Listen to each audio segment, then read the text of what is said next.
Do you truly believe that simply working hard is enough to transform your life? Consider this: why does the bricklayer who rises at 5 o'clock in the morning still find himself burdened by debt? Why do the nurse, the driver, the teacher, the delivery person, all those whose tireless efforts keep the world moving, still struggle to make ends meet at the end of each month? There's a fundamental flaw in what we've been taught. Hard work, by itself, doesn't guarantee wealth. Instead, a simple yet profoundly powerful daily practice is what truly shifts everything. It's not found in economics textbooks or whispered by financial gurus. It originates from the unseen laws of the universe. I discovered this when I was utterly broke, with no qualifications, no plan, and no hope. I owed more money than I was earning. I had neither luck nor apparent talent. Yet, something happened. A subtle, daily shift took place, and it completely redefined my life. Today, I will reveal this practice to you. But first, ask yourself this question: if your current life truly reflects your daily thoughts, what profound message does that send about who you are? I grew up convinced that more effort would inevitably lead to greater success. That's what I was taught. For years, I rigidly followed that formula. I'd wake up early, go to work, put in overtime, push myself harder than everyone else, and still, each month would end with the same anxieties, overdue bills, and an undeniable sense of emptiness. It felt like running endlessly on a treadmill, plenty of motion, zero actual progress. Perhaps you recognize that feeling. You work incredibly hard, you give your absolute best, but by the end of the day, you're left wondering, why does nothing ever change? Why, despite all my relentless effort, does success always seem to remain just out of reach? The answer is unsettling, yet ultimately liberating. Physical effort, on its own, does not create wealth. If it did, construction workers, nurses, drivers, and countless tireless professionals would be living lives worth millions of dollars. But that simply isn't the reality. It's not because they are any less worthy or capable, it's because life doesn't merely reward labor. It rewards the consciousness you bring to your work. Everything you do carries a distinct vibration and energy. And that energy is precisely what dictates the outcome. I didn't grasp this concept then. I believed the universe was inherently unfair, that luck arbitrarily picked some and disregarded others. But the profound truth is this: the universe doesn't primarily respond to the action itself, but to the frequency you emit as you act. If you work from a place of fear of losing, you will likely experience loss. If you operate with anxiety, you will attract more worries. It's exactly like tuning a radio. If you're off frequency, no matter how many buttons you press, the sound will come through distorted. The same principle applies to money, to success, and to relationships.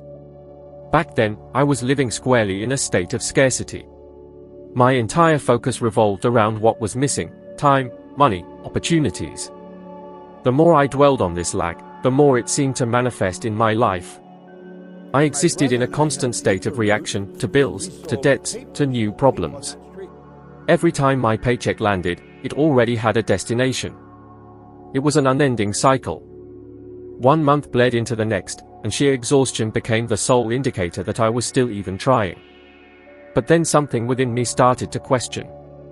Why did some people seem to prosper so effortlessly, while others struggled relentlessly without making any progress? Were they smarter? Luckier? Did they simply work harder? I began to observe them closely. What I noticed was this: the most successful individuals weren't necessarily the most exhausted. They were the most clear star. They knew precisely what they wanted, they genuinely believed they deserved it, and they acted from that state of conviction. They worked, yes, but their work was a natural consequence of an aligned mind, not a frantic, desperate escape from a feeling of inadequacy. This is where the illusion of sheer effort truly shatters. It isn't the work itself that transforms, it's the vibration you bring to it. Most people work out of fear of losing their job, fear of not having enough, fear of failure. This pervasive fear creates a potent field of scarcity. Unconsciously, everything they touch seems to become scarce. Even money, when it finally arrives, slips through their fingers, because their mind is fundamentally programmed for survival, not for genuine prosperity. I learned this lesson the hardest way imaginable. For months, I toiled as never before, but it felt as if the universe was actively mocking me. Something always seemed to crop up, an unexpected bill, an urgent expense, a sudden repair. Money seemed to possess a life of its own, actively evading me. Until one day, utterly exhausted, I looked in the mirror and truly saw myself. The reflection staring back was of someone who didn't believe they were worthy. I worked relentlessly hard because I didn't truly believe I deserved ease. I sacrificed myself, convinced that wealth and strenuous effort were inextricably linked. And this is where so many stumble. They mistakenly believe that greater suffering brings them closer to victory. But suffering is not some kind of spiritual trophy. It doesn't draw you nearer to abundance. In fact, it traps you. This is because suffering vibrates on the frequency of scarcity. Abundance, in stark contrast, vibrates on the frequencies of harmony, clarity, and unwavering faith. It was only when I finally understood this fundamental truth that everything began to shift. I started to keenly observe my own emotions while working. I realized that when I performed tasks purely out of obligation, the results were always minimal. But when I approached my work with purpose, genuine enthusiasm, and a spirit of contribution, doors would open effortlessly. I began to attract the right people, new opportunities, and brilliant ideas. None of this happened before, when my sole focus had been simply to do more. I'm not suggesting you stop working. What I am advocating is a fundamental shift in the energy you bring to your work. If your effort is driven by a sense of scarcity, it will only serve to reinforce that very scarcity. But when imbued with clear vision, effort transforms into powerful creation. Consider this: you working to escape something, or to create something? Are you merely paying off debts, or are you actively pursuing freedom? Do you react to what's missing, or do you respond to what's possible? The distinction is subtle, yet it alters your entire destiny. Perhaps you're asking, how can I possibly change my vibration when I'm facing genuinely pressing, real-world problems? I understand completely. I've been precisely where you are now. I guarantee you this: the shift begins the moment you decide to stop fighting against scarcity and instead choose to align yourself with what you truly desire. Effort is undoubtedly vital, yes. But without conscious awareness, it is blind. Blind effort merely generates more darkness. With clarity and profound purpose, however, the universe actively collaborates. That's when the impossible starts to seem entirely logical, and the previously unattainable begins to draw remarkably close. So, before you commit to more work, think better. Before you rush forward, align yourself. It isn't the strength of your hands that constructs your future, it's the precise direction of your mind. I learned this after years of desperately pushing against a wall that merely needed a door. It wasn't about exerting more effort, it was about finding the correct frequency. That frequency originates from deep consciousness, clear intention, and an unshakable faith that you are already capable, entirely sufficient, and firmly on the right path. The illusion of sheer effort lies in believing that action alone is enough to save you. The truth is, action only gains true power when it's guided by the correct vibration. That shift begins in a quiet place, deep within you, the moment you decide that life should be far more than mere survival. In that very instant, your work ceases to be a heavy burden and instead transforms into a joyful expression. And then, effort stops depleting your energy and begins to genuinely elevate you. Everything in the universe vibrates. Absolutely everything. Mountains, the wind, the screen you're looking at, the air surrounding you, even a single thought lasting just 1 second, all of it is energy in perpetual motion, oscillating at highly specific frequencies. Money, too, is no exception. It's not merely paper, metal, or a series of numbers in an account. Money is condensed energy, a vibrational flow that actively responds to the frequency of the person attracting it. Science has already demonstrated that every particle of matter vibrates, and that this vibration is instrumental in creating our reality. Few truly grasp that the very same principle governs our emotional, financial, and spiritual lives. Observe closely, and you'll notice individuals who seem to live in a state of constant good fortune, Opportunities effortlessly arise, businesses flourish, and the right connections appear at precisely the opportune moment. It's as if they possess an invisible magnet that attracts exactly what they need. But this isn't magic. These individuals vibrate consistently on the frequency of abundance. They feel believe and live as if they are prosperous, and, consequently, the universe responds in kind. On the other hand, there are those who exist in a perpetual state of scarcity. People who awaken dreading mistakes, feel guilt for desiring more, and are consumed by fear of losing the little they have. And what happens? Life confirms that very vibration. Unexpected problems emerge, bills multiply, and valuable opportunities pass by unnoticed. This is because the cosmos doesn't pass judgment, it merely echoes back what you send out. As I absorbed this profound truth, I finally understood that my circumstances weren't a punishment, but rather a direct reflection. Every outcome served as an indicator of the frequency I was embodying. If my mind resonated with apprehension, I would inevitably attract more reasons to be anxious. If it resonated with conviction, things would proceed with remarkable fluidity, ideas would spontaneously surface, and the appropriate individuals would cross my path. It was precisely comparable to tuning a radio station. No matter how much I yearned for a different melody, as long as I remained on the incorrect frequency, I would only ever pick up static. It was at this critical juncture that I began to meticulously examine my own emotional inclinations. These emotions served as my personal vibrational indicator. Whenever I experienced apprehension or fear, I understood that I was moving away from the current of prosperity. Conversely, whenever I felt genuinely grateful, I perceived that I was realigning myself with the appropriate flow. And this is a capacity that is accessible to every single one of us. It simply requires a moment of keen insight. Your emotional state is, quite literally, your guide. I vividly recall a period when I felt utterly crushed by debt. My annual income hovered around $3,200, yet my financial obligations consistently exceeded $4,800. This wasn't merely a monetary hardship, it was a profound vibrational reverberation. I was living completely immersed in a pattern of scarcity, apprehension, and deep discouragement. Until one day, someone uttered something to me that has never left my memory. Bob, wealth is simply energy. And energy is movement. If you desire it to flow towards you, you need to vibrate at that very same level. At that specific moment, the statement made absolutely no logical sense to me. However, once I began to consciously apply this principle, everything, quite literally, started to transform. I began to conceive of money not as something distant or finite, but as an invisible field that I could access at any given moment. I started to understand money not as an ultimate goal, but as a natural consequence of the frequency I consistently maintained. Instead of constantly asking myself, how will I manage to pay this off, I shifted my question to, how can I increase the value that I offer?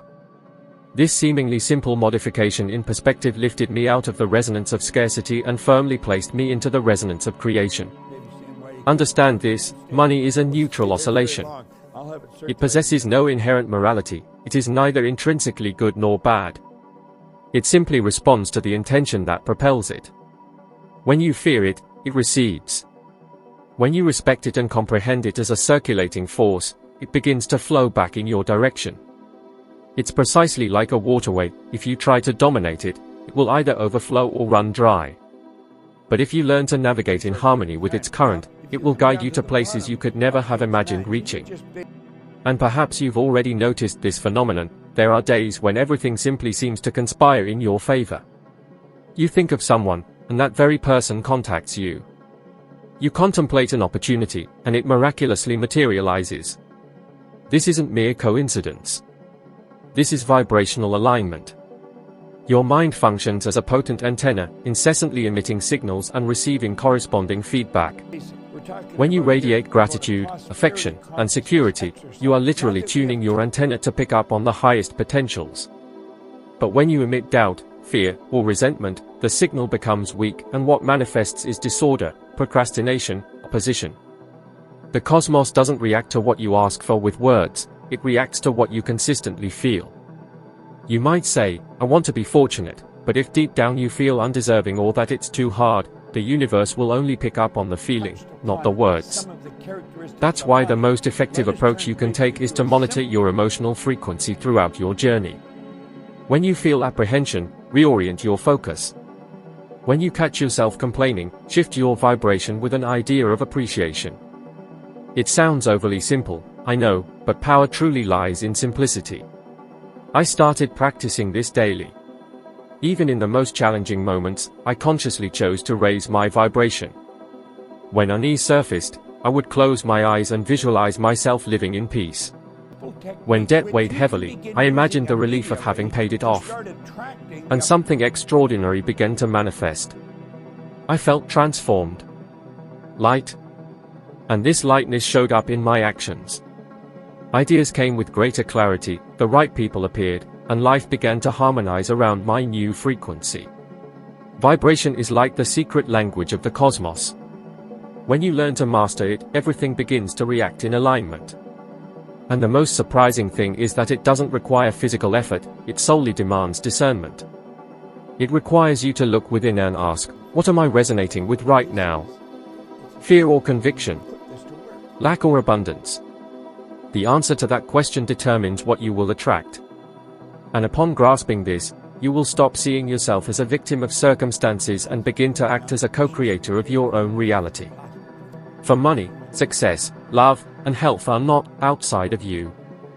They already reside here, vibrating, just waiting for you to tune into the correct frequency to welcome them. This is the true wonder of existence, and it originates within you.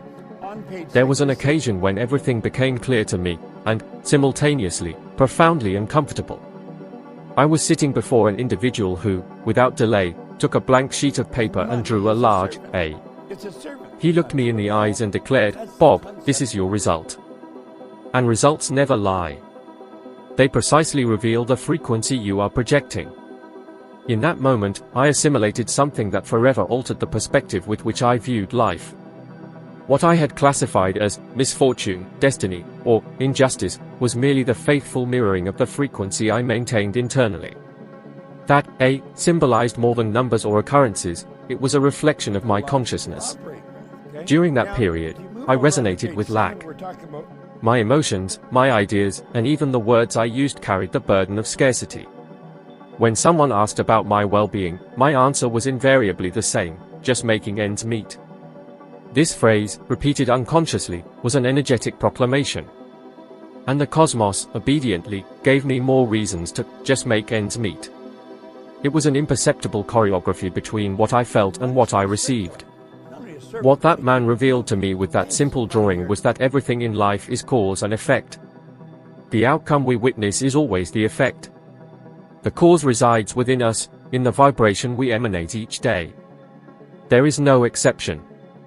If your bank statement causes you distress, it's not the problem. It's the mirror. If a relationship is in crisis, it's not the punishment. It's the echo of the emotional energy you sustain. And this perception can be painful at first, because it shifts us from the role of victim and positions us as architects. But it's also the point where autonomy begins. I remember precisely how I felt that day. It was as if a veil had been lifted from my eyes. Until then, I believed the world was a game of external forces, the government, the economy, the employer, luck.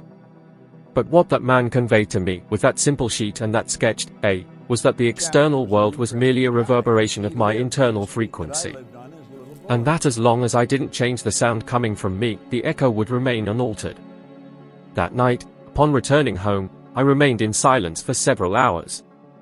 I began to ponder my thoughts, one by one, and realized how much they were laden with complaints, apprehension, and guilt. It was as if my mind was pre-programmed to tune into deprivation. I didn't need more evidence, the unfolding of my life was already the proof. My work, my finances, my relationships, everything mirrored what I was radiating. It was then that I grasped the authentic meaning of the maxim, know thyself. It wasn't a philosophical doctrine, but rather a universal principle. To know oneself is to discern what you are emitting, to become conscious of the energy you are cultivating. Because the cosmos doesn't understand verbalizations, it understands vibration.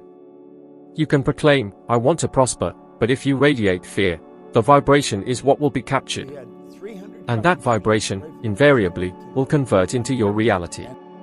I began the practical experimentation of this. Whenever something went wrong, instead of attributing blame to circumstances, I asked myself, what am I emanating now? And almost always the answer was evident: uncertainty, impatience, mistrust. Then I reoriented my attention. I breathed, visualized the desired outcome, and sought to feel gratitude as if it were already materialized. At first it felt forced, but the more I practiced, the more I noticed the difference. It was like changing the tuning of a radio. Gradually, the internal noises began to transform into consonants. What many individuals don't understand is that the cosmos cannot provide something that is outside of their vibrational range. If you are resonating with lack, even if you vocalize, "I desire abundance," what the universe interprets is lack. And it delivers more of that to you. It is relentless, yet uncomplicated. Just as gravity doesn't make judgments, vibration also doesn't establish ethical distinctions, it merely reacts. I remember an extremely challenging period, when I hit rock bottom financially. I was sitting at the table, with bills spread out, and a feeling of helplessness overwhelmed me. That's when that representation of the A came to mind. I understood that this entire picture was the consequence of my energetic alignment. I wasn't being punished, I was being reflected. What I called difficulty was, in fact, a stimulus to change my tuning. And that's what I did. That same evening, instead of lamenting, I began to express gratitude for the few possessions I had. I was grateful for the light, the food, the roof over my head. And a subtle transformation manifested. For the first time ever, I experienced tranquility. And this tranquility was the starting point for the decisive change. The consequences didn't change instantly, but my essence transformed. And, upon transforming, the universe, without fail, changes in parallel. Energetic resonance constitutes a silent language, yet of immense power. And it always finds its equivalents. Many believe that life is a series of coincidences. I learned there's no such thing as chance, only correspondence. Everything that approaches you is in resonance with something within you. This is why certain people enter your life and others move away, why some opportunities seem to seek you out and others avoid you. It is the law of vibration in action, silently shaping every detail of your reality. I could say this discovery was a profound realization, and it truly was.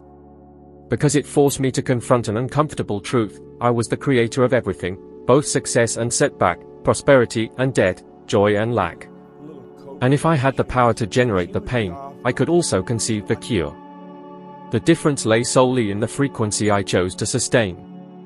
This perception granted me something no amount of money could ever acquire: the ability to deliberately choose the energy I wished to emit. And, from that moment, everything began to harmonize. The right people appeared, opportunities multiplied, and life ceased to be a succession of reactions to become a conscious manifestation. The result is always the reflection.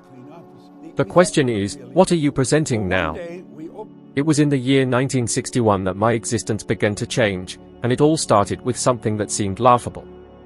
I was completely disoriented, working for the Toronto Fire Department, with insufficient earnings, burdened with debt, and without any genuine prospects for the future. Until a man entered my life and told me something that, at the time, sounded like madness. He looked at me with a serenity I didn't understand and said, "Bob, if you want to transform your life, write what you desire on a card and read it every day." I laughed. I thought it was a waste of time. After all, how could a few words written on a piece of paper change something as concrete as my debts? I had bills to pay, not aspirations to scribble down. But something in the timbre of his voice compelled me to try. Perhaps because I was too exhausted from always trying and always failing. So, I took a plain card, without fully understanding what I was doing, and wrote, "I want $25,000. It wasn't just a number, it was an amount that seemed preposterous for someone who earned $4,000 annually and owed more than they possessed. Writing it down felt like a joke, yet somehow, a quiet part of me believed. And it was that spark that began to ignite something I hadn't known: the power of emotional deliberation. Every single day, without fail, I read that card. Initially, the words felt hollow. It was almost automatic, like repeating a nonsensical phrase. But, gradually, I started to notice something subtle. With each reading, the image of what I desired became clearer. I wasn't just reading, I was feeling. I started to fantasize about what it would be like to have that money, what I would do with it, the feeling of freedom, of relief, of dignity. And this feeling, however small it was, began to alter my inner state. I didn't know it yet, but I was realigning my vibrational frequency. And then things started to happen. No magic, no coincidence. But small opportunities began to emerge, things I wouldn't have even noticed before. At one point, I heard someone commenting about a cleaning business. The idea seemed trivial, but in that instant, something inside me reacted. I thought, what if I started my own venture? I had no capital, no equipment, not even one plan. But I possessed a new frequency vibrating within me, a new image of myself. I borrowed one bucket, a few used tools, and began offering cleaning services in offices. At first, the contracts were small. $10 here, $50 there. But each time I received payment, I felt that something much more significant was happening. I was becoming a different person. The man who, for many years, believed himself incapable, was now building something with his own hands. And the most surprising thing is that, in less than 12 months, my business was already generating more than $100,000. This was the first major turning point in my life. And it wasn't luck, it was alignment. That simple practice of reading a card daily had taught me something profound. The human mind gravitates towards what it consistently focuses on. The repetition of that phrase implanted such a vivid image in my subconscious that, without realizing it, I began to think, act, and decide like someone who truly possessed $25,000. And, when your mind believes, your body follows, your actions change, and reality has no choice but to conform. It was at this point that I understood the true power of conviction, not as a religious concept, but as a mental law. Conviction is a vibration of certainty, a frequency that communicates to the universe, I already possess it. And when this vibration is sustained with emotion and persistence, external conditions begin to align in ways the rational mind could never plan. However, it is crucial to understand that the card itself held no power. The power lay in the repeated act of believing, of reaffirming every day the image of a future that didn't yet exist, but was already real within me. With each reading, my subconscious received a new instruction, replacing the old program of scarcity and uncertainty with a new pattern of abundance and possibility. And something remarkable began to happen. People started treating me differently. It was as if they perceived the change without me uttering a single word. When you shift your vibration, the world takes notice. You don't need to convince anyone, the energy does it for you. This was the first occasion I understood the meaning of acting as if it already is. I wasn't pretending, I was aligning myself. Each day, the man I was began to fade, and the man I desired to be gained strength. And the more I read that card, the more natural it became. It was no longer a distant goal, it was an identity. The transformation did not happen overnight, but it was inevitable. Because the correct vibration always finds the right path. It's impossible to contain a mind that is decided and attuned to the frequency of success. The universe does not resist a sustained vibration of conviction and purpose. And that is how one simple paper card, written with hesitation and read with persistence, became the bridge that took me from a debt-ridden firefighter to a multimillionaire entrepreneur. And, looking back, I realized that moment was not just the beginning of a financial shift, it was the birth of a new consciousness. I had learned that every metamorphosis begins in the invisible, in the mind. Before any result appears, your inner self must accept the possibility. Because the physical world is merely a mirror of the mental images you hold with emotion. That card was the initial step for me to understand the most powerful law of the universe: you don't attract what you want, you attract what you are. And, at that point, I had finally become someone who believed themselves worthy. That was the true beginning of everything. The human mind is the most powerful machine that has ever existed and, at the same time, the most misunderstood. For several hundred years, people tried to change their lives solely through physical force, incessant labor, external strategies, but almost no one realized that everything begins within, in what you think repeatedly and constantly. I took many years to assimilate this. It was only when I began to study the mind in depth, and to observe human behavior, that I realized the brain is like a filter. It doesn't display the world as it is, but as you believe it to be. There is a structure in the brain called the reticular activating system. It's what determines what you pay attention to and what you ignore. It is the reason why, when you think about buying one new car, you start seeing it everywhere. Those vehicles were always there, but only now does your mind allow you to perceive them. This happens because the brain functions as a selective radar. It only picks up what is in alignment with your dominant beliefs. The same occurs with success, with money, and with opportunities. They have always existed, they are all around us, but only those vibrating at the same frequency can identify them.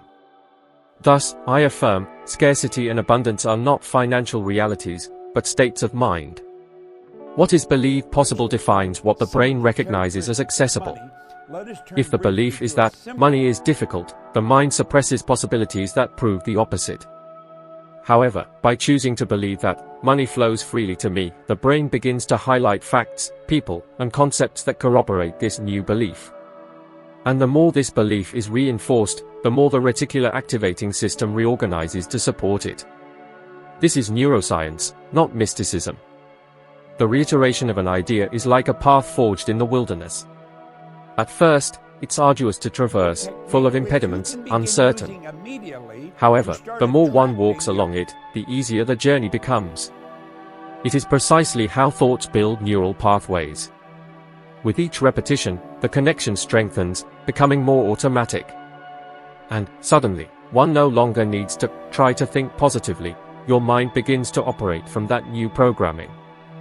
The transformation becomes intrinsic. This revelation made me understand why so many fail, even after consuming dozens of books or watching hundreds of inspiring lectures.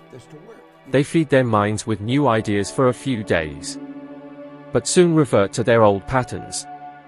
The issue isn't a lack of knowledge, but a lack of consistency. The mind only accepts what it hears repeatedly. The subconscious is shaped by regularity, not by intensity. Upon initiating this practice, I observed something unique. Whenever I examined the card containing my goal, it wasn't merely a declaration, it was neural conditioning. I was literally training my brain to identify new possibilities. And the more I read, the more vivid the image solidified within me. Neuroscience clarifies that the mind doesn't distinguish between what is conceived and what is experienced. If a concept is visualized with sufficient emotion, the body reacts as if the event were actually happening. This is why mentalization holds such power. It instructs the mind's command center to prepare for success before its materialization. I began to meticulously imagine every detail of the existence I desired.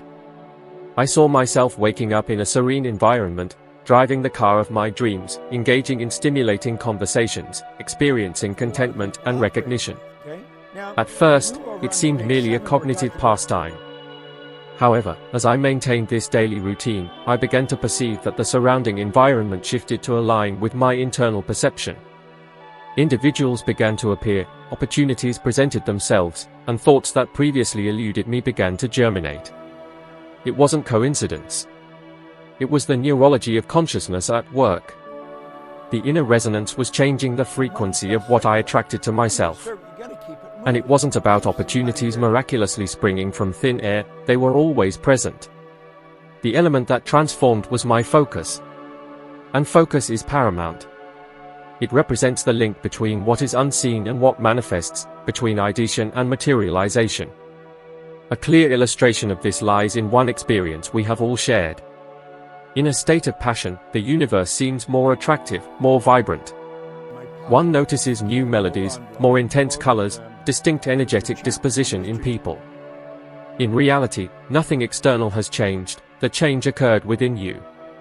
Your intellect has sharpened its focus, and now everything vibrates at the same frequency as your dominant feeling. This is precisely what happens when you radiate an energy of abundance. Your surroundings don't shift first, you transform, and then the world mirrors that change. For this reason, I constantly reiterate, the key isn't to exert greater labor, but to consistently cultivate assertive thoughts. For your ideas sculpt your mind, and your mind shapes your understanding, which in turn molds your experience. The origin of everything lies in the intellect. Once you grasp this interconnectedness, existence stops feeling like mere chance and becomes a deliberate path of insight. I've witnessed this phenomenon in myself and in hundreds of other individuals over the decades. Ordinary people, of both genders, who began applying these principles and, suddenly, saw the manifestation of the seemingly unattainable. One individual, who had been burdened by debt for years, began to write down that he was enjoying financial freedom. He reiterated this idea so many times, visualized it with such clarity, that his subconscious mind started exploring avenues to turn it into reality. In a short period of time, he launched a small business and, with the same dedication used to repeat his declaration, began to demonstrate consistency in his endeavors. In fewer than 24 months, he was completely free from all financial obligations. The mind is like fertile ground, it doesn't discriminate about what it will grow. It simply returns in abundance whatever is sown. If you plant fear and scarcity, you harvest deprivation. If you plant confidence and abundance, you reap opulence. The decision is invariably yours, even if it operates at a subconscious level. And the only way to ensure you're cultivating the right things is through consistent effort. Your cortex is a mechanism of continuous learning, and what it assimilates most effectively is what is most frequently repeated. This is how habits, patterns, and life trajectories are formed. The good news is that, regardless of your current situation, it's possible to recondition it. Neural plasticity, the brain's ability to readjust, makes this possible. Regardless of how many years one has lived convinced of limitations, your gray matter can be trained to assimilate new realities. And in this lies the essence of metamorphosis, to reiterate the unfamiliar until it becomes inherent. Initially, you direct your intellect, then, it guides you. At first, you must memorize, subsequently, action flows intuitively. As your conscious mind trusts, your body obeys. And the compliant cosmos mirrors this renewed resonance. Knowledge and the spiritual dimension are not distinct polarities, they converge at this exact juncture. The power emanating from thought is tangible, quantifiable, and inventive. Every idea constitutes an electrical impulse, and every feeling represents a magnetic vibration. Together, they compose your electromagnetic field, the message you broadcast to the cosmos. And, like any broadcast, it demands clarity and repetition to be perceived.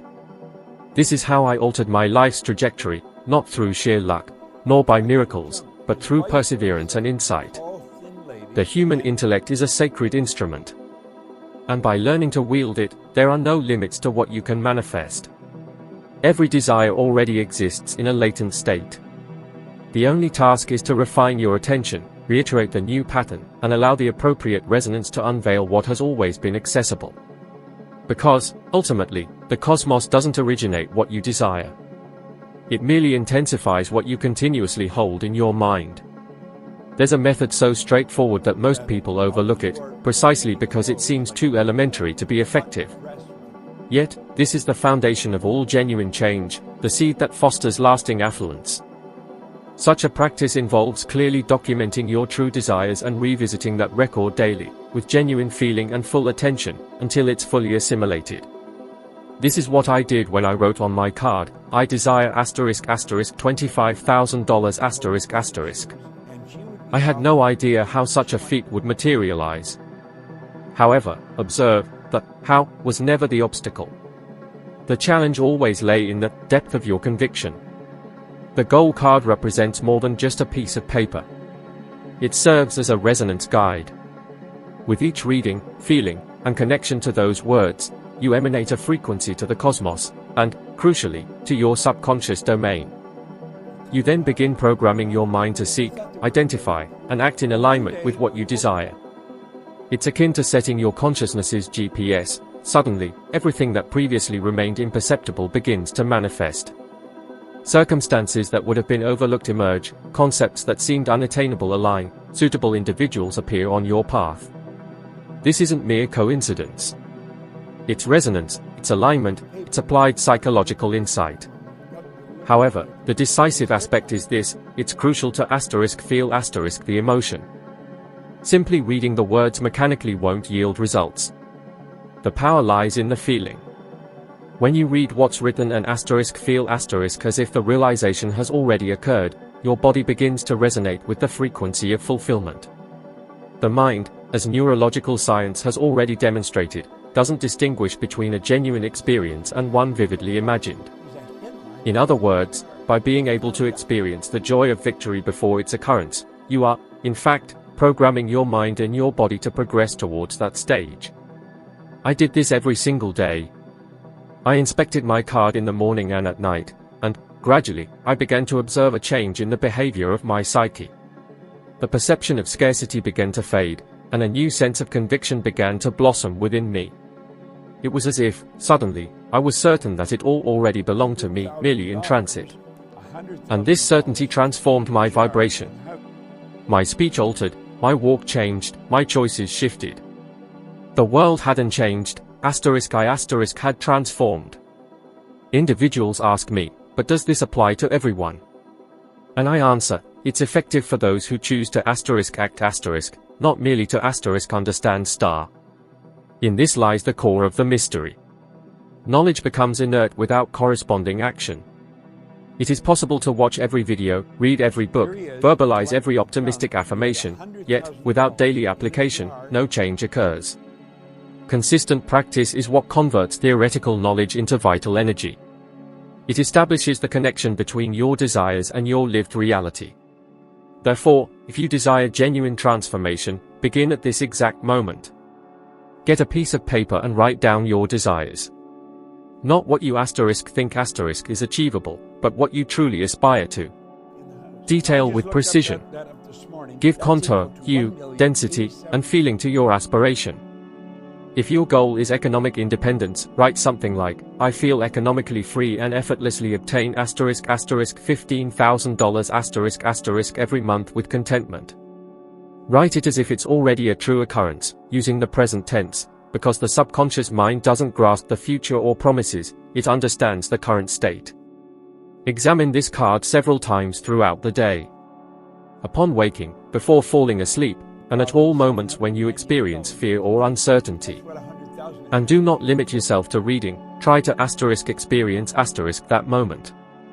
Close your eyes and perceive the joy of already having achieved what you desire. Visualize people congratulating you, feel the serenity of witnessing your expenses paid, and vision yourself waking daily with a clear purpose and autonomy. When such a mental representation becomes more commonplace than fear, it's an indication that your energetic frequency has shifted. And, if you've come this far and recognize the relevance of this on your journey, if these words resonate within you, then seize this opportunity and join the channel immediately. Click the like button, for it's in this space that we'll explore greater depths together. This isn't merely a video, it's an environment of metamorphosis, and every declaration of purpose you make here strengthens your personal commitment to your own transformation. The purpose of this methodology is to rewire your unconscious psyche. And your subconscious operates as the autopilot system of your existence. It's what dictates your behaviors when your attention is elsewhere. By changing the blueprint, you alter the trajectory. However, remember, this demands perseverance. Initially, the old patterns will present resistance. They'll try to persuade you that it's foolishness, a waste of time, that reality doesn't operate this way. This is the resonance of past paradigms trying to keep you in your comfort zone. Ignore it. Press on. This is how the new pattern becomes ingrained.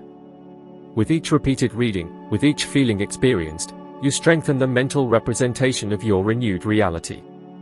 And, suddenly, without even realizing it, you start acting differently. You initiate contacts you previously avoided, embrace opportunities you once rejected, make decisions that used to seem risky. All because your energy field has undergone a change. People around you will notice. They'll ask what happened, why you seem more confident, serene, more fortunate. And perhaps you'll crack a smile, for you'll understand that no supernatural event took place. What transformed was the frequency. You began to emanate a clear, solid, and harmonious impulse, and the cosmos, which always responds, started to return the corresponding energy. This daily routine isn't about physical possessions, nor the amount you jot down. It's about the personality you begin to embody each time you go through those affirmations. You are training your subconscious mind to identify itself as a deserving, capable, and receptive individual. And when your intellect fully embraces this identity, the entire world adapts to it. I've witnessed individuals completely transform themselves through this process. A man contacted me, sharing that he was deeply in debt, without hope, and in utter despair. I asked him to do just one thing: write down the amount he wished to earn and look at the card daily, genuinely feeling as if it were already a reality. 2 years later, he had not only cleared all his financial obligations but was also earning more than he had ever imagined. What impressed me most, however, wasn't the money he acquired, but the sparkle in his eyes as he declared, "Right now, I believe I am worthy." This is the effect of this routine. It restores your capacity for belief. And by believing, you manifest. For the cosmos always reacts to what you experience internally, not merely to what you verbally express as a desire. For this reason, turn this habit into your daily ritual. Even if it seems simple, even if it appears to hold little importance. It is in the persistent repetition of tiny iterations that vast transformations come to fruition. And remember, each time you hold that tool in your hands, you aren't merely reading a phrase. You are asserting to the cosmos, and to yourself, that you have already become the individual capable of experiencing that reality. This is the fundamental truth. Your existence doesn't change by mere wishing, it transforms because you choose to resonate at a different frequency. And the initial step of that resolve is to place so much conviction in what you desire that no hesitation can possibly pull you away from your own certainty. When I first began to acquire substantial financial gains, I detected an emotion I never expected to experience: fear. It was a subtle, peculiar apprehension, manifesting under a veil of restlessness and indecision. I incessantly questioned whether I was truly deserving of that success, if it wasn't just mere chance, and if such prosperity wouldn't suddenly disintegrate. It was as if, with each new triumph, an internal whisper cautioned, "Be careful, this doesn't belong to you." And the most intriguing part was that the more I strove to silence this manifestation, the more it intensified. It was at this point that I understood the genuine challenge wasn't in achieving triumph, but in preserving it. And sustaining success demands something most individuals shy away from confronting: the metamorphosis of one's very essence. For success is not merely a goal, but a prerequisite for metamorphosis. It forces you to shed the previous persona you embodied.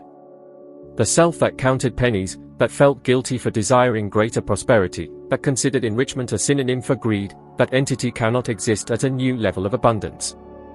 For a time, however, I refrained from internalizing this. And unconsciously, I began to self-sabotage. I spent resources recklessly, made impulsive decisions, and invested money illogically. I convinced myself it was just for fun, but deep down it was fear.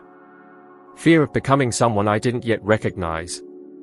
And this is how many fail, not from a lack of ability, but by subconsciously fighting the return to the familiar comfort of unsuccess. Triumph demands a renovated mental architecture, and when you try to insert a new existence into an outdated mindset, everything collapses. And it's probable that this very situation is happening to you as well. Perhaps, each time things begin to prosper, something mysterious drags you back. You assure yourself you'll change, you draw up plans, you feel enthusiastic for a while, and then everything repeats itself. It's as if there's an invisible boundary you can't cross. And, in fact, it does exist. It's the intimate barrier of your sense of deservingness. You don't break through this threshold with force or struggle, but with discernment. Because the true intention of fear is to keep you in the domain of the familiar. Even if that familiar represents suffering, indebtedness, or scarcity. The unexplored is intimidating, even when it proves to be superior. I distinctly recall an evening, following one of my largest monetary acquisitions. I was in one of London's most luxurious establishments, surrounded by prestigious individuals, amidst laughter and celebrations, yet something inside me remained hollow. I didn't feel like I belonged there. It was as if I had trespassed into the domain of someone more important, someone who genuinely integrated into that universe, and that I had been summoned by mistake. That same evening, I squandered a significant amount of money playing roulette. And, as I watched the chips disappear, I experienced an unusual relief. It was as if, at last, I had re-established the routine of my existence. Do you understand what that signifies? I felt more comfortable in failure than in opulence. And this is precisely what many do, subconsciously seek the convenience of what is habitual to them, even if it is detrimental. It took me a considerable amount of time to fully grasp that prosperity brings with it a unique isolation. For, as you ascend, conversations change, contexts shift, priorities reconfigure. Individuals who once understood you now criticize you. Some distance themselves, others try to pull you back into the previous paradigm. And if you're not psychologically prepared, you'll be prone to retreating merely to preserve the bond of belonging. Yet, it's at this moment that a choice becomes imperative. Do you wish to remain bound to what restricts you, or do you aspire to manifest your true essence? Evolution is arduous, and the anguish of ascent closely resembles the fear of deprivation. However, they are entirely distinct phenomena. The fear of losing stems from scarcity. The anguish of development emerges from expansion. One diminishes you, the other transmutes you. Now, in retrospect, I understand that apprehension signaled a transition. It was my old self saying goodbye. And if I had retreated, I would never have unveiled what existed on the other side. Therefore, if you experience fear right now, don't shy away. Fear represents an invitation. It shows you that you are approaching something new. And yes, success will confront you. It will demand that you think differently, act differently, feel differently. It will push you beyond the realm of comfort and compel you to face everything you pretended to ignore, your beliefs, your regrets, your self-destructive behavior patterns. But it is precisely in this way that metamorphosis takes place. I needed to experience loss to understand that the genuine benefit doesn't lie in money, but in the underlying perception that supports it. Wealth is a force, and if its frequency still resonates with fear, it won't remain. It dissipates. However, by harmonizing with the internal certainty of someone who recognizes their value, prosperity begins its spontaneous flow. You stop chasing it and start calling it forth. Fear transforms into admiration. Restlessness into discernment. And success ceases to be a fortuitous event, establishing itself as a constant condition. It is at this point that everything changes. For you finally understand that true achievement isn't about possessing more, but about being more. Fortune is a faithful reflection of what resides within you. It doesn't shape character, but rather manifests it. Consequently, when someone accumulates vast sums without having modified their psychological and emotional architecture, the outcome is invariably the same: downfall. Observe, there are individuals who achieve renown, opulence, dominance, and in a short space of time lose everything. Not due to the universe's arbitrariness, but because their core still pulsed with scarcity, regret, and apprehension. It's like trying to retain water in a cracked vessel. No matter the volume poured in, everything drains away. Money doesn't highlight who you aspire to be, it highlights who you truly are when no one is watching. Mike Tyson represents a compelling case that demonstrates this. At the zenith of his professional career, he amassed more than $300 million. He personified victory, power, and authority. Yet, internally, he remained the vulnerable kid from Brooklyn, striving to validate his importance to a world that had overlooked him. The wealth came before his healing. And when such a phenomenon occurs, what presents itself as a gift transforms into a burden. He was left with nothing, not due to incompetence, but because he had never altered his self-perception. And the psyche, it's worth remembering, invariably leads us back to the level we believe we deserve. Now, turn your gaze to the opposite side of the situation. Oprah Winfrey, a female figure who came into the world under almost insurmountable circumstances. Profound poverty, abuse, contempt, everything suggested that her existence would be severely restricted. Yet, she accomplished something few dare to. She refused to be confined by her circumstances. While the world affirmed, "You are not capable," she repeated to herself, "I am capable." And this distinction in inner dialogue completely transformed everything. She didn't just build an empire, she forged a new essence. And it is this essence that underpins all her creations. Wealth, in her journey, wasn't a goal, it was an organic unfolding of her elevated awareness. Do you see the difference? Both enjoyed the same cosmic principles. Both experienced moments of brilliance. Yet, one sought to preserve a renewed existence with an antiquated mindset, while the other transformed into a renewed mind, capable of supporting a remarkable life. Capital, in itself, lacks moral principles. It is impartial, a force that adjusts to the container that holds it. In the right hands, it becomes a means of transformation. In the wrong hands, an instrument of self-destruction. And what characterizes these right hands isn't shrewdness or skill, it's the level of self-awareness. I often say that wealth merely amplifies the frequency you vibrate at. If you resonate with fear, it will bring you more fear. If you resonate with gratitude, it will bring you more opulence. It's unassuming, yet influential. And contemporary research is beginning to validate this premise.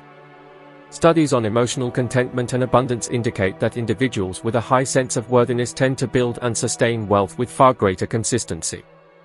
Not because they are more skilled, but because, subconsciously, they believe they are in alignment with it. They don't fight against capital, they don't relentlessly chase it, they receive it. Often, when people ask me why they can't sustain success, I state, because you still persist in harmonizing light and shadow with the same mental perspective that caused you suffering. Genuine expansion occurs when both sides of the equation are unified. When you understand that prospering doesn't mean disowning who you were, but rather honoring the journey that led you to this moment. It's acknowledging the pain, but choosing not to be defined by it. It's embracing your power, but using it with intention.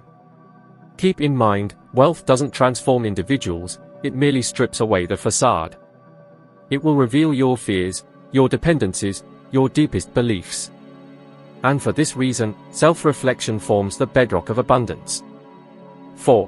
When you grasp your true essence, capital ceases to be a test and becomes an intrinsic extension of yourself. You stop trying to prove something to the world and simply begin to manifest who you are. And if today you perceive that wealth frightens you, or that perhaps you don't feel worthy of it, pause for an instant and look within. Ask yourself, what is my true belief about prosperity? Do I view success as a danger or an innate right? Do I fear it or embrace it? The answer to these inquiries shapes not only your financial statement, but the quality of your existence. 4. Ultimately, abundance is merely a mirror of how much you allow yourself to assimilate, not from the outside, but from your own being. Grab a sheet of paper. Yes, something unassuming, tangible. Now visualize that this fragment of paper can represent the pivotal point in your existence. Not because it possesses any arcane power, but because on it you will fix the genesis of your new reality. I adopted this practice. And this tiny act completely transformed everything.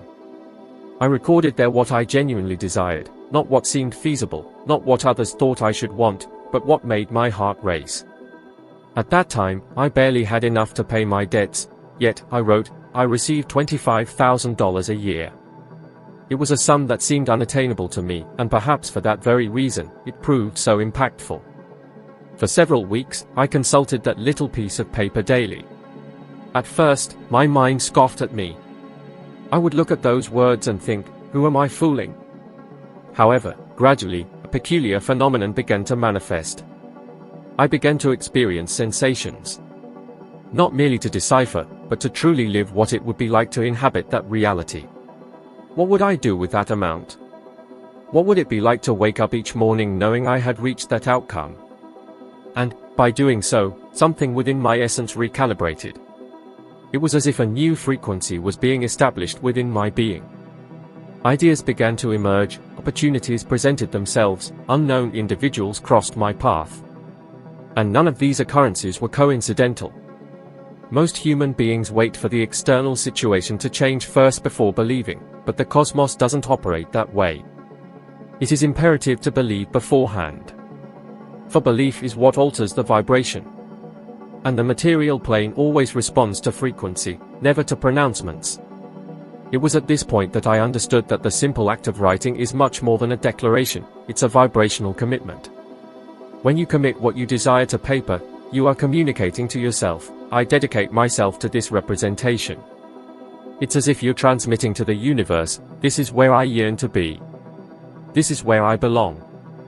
At this point, you might consider this overly simplistic.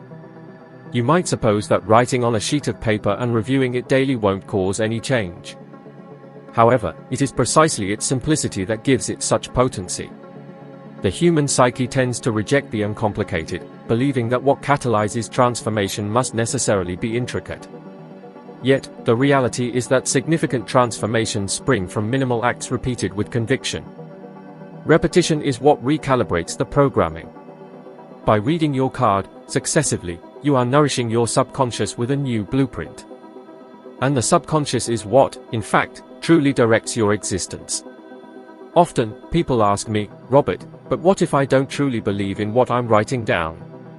I invariably retort, you don't need to believe in this instant, just practice. For the brain doesn't distinguish between what is imagined and what is experienced, it merely reacts to what you reiterate with feeling. With each review, you are building new neural pathways, new sensory perspectives. And the most captivating aspect is that, when this vision becomes more robust than fear, reality begins to bend to it.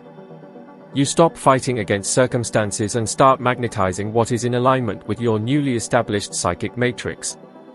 I recall an individual who sought me out once. He was hesitant, earned meager income, and carried the burden of an entire life listening to how he would never amount to anything.